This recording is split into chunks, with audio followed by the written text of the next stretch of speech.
अम्बा का शाप। सत्यवती के गर्भ से महाराजा शांतनु को चित्रांगद और विचित्रवीर नाम के 2 पुत्र हुए। शांतनु की मृत्यु के बाद चित्रांगद राजा बनाए गए, किंतु गंधर्वों के साथ युद्ध में उनकी मृत्यु हो गई। तब विचित्रवीर बालक ही थे।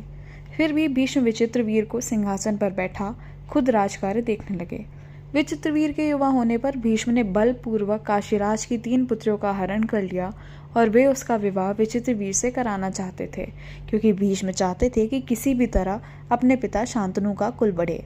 लेकिन बाद में बड़ी राजकुमारी अम्बा को छोड़ दिया गया, क्योंकि वह शाल्वराज को चाहती थीं। लेकिन शाल्वराज के पास जाने के बाद अम्बा को शाल्वराज ने स्वीकार करने से मना कर दिया। अम्बा के लिए यह दुखदायी स्थिति हो चली थी। अम्बा ने अपनी इस दुर्दशा का कारण भीष्म को समझाकर उनकी शिकायत परशुराम से की।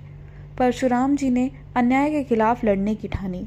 परशुराम जी ने भीष्म से कहा कि तुमने अम्बा का बलपूर्वक अपहरण किया है, अतः अब तुम्हें इससे विवाह करना होगा, अन्यथा मुझसे युद्ध के लिए तैयार हो जाओ।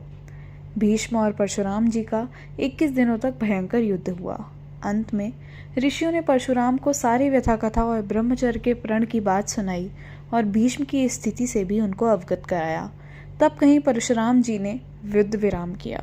बाद में अम्बा ने बहुत ही द्रवित होकर भीष्म को कहा कि तुमने मेरे जीवन बर्बाद किया है और अब मुझसे विवाह करने से भी मना कर रहे हो। मैं निस्सहाय स्त्री हूँ और तुम शक्तिशाली। तुमने अपनी शक्ति का दुरुपयोग किया। मैं तुम्हारा कुछ भी नहीं बिगाड़ सकती, लेकिन मैं पुरुष के रूप में दोबारा जन्म लूंगी और तब तुम्हारे अंत का कारण बनूंगी।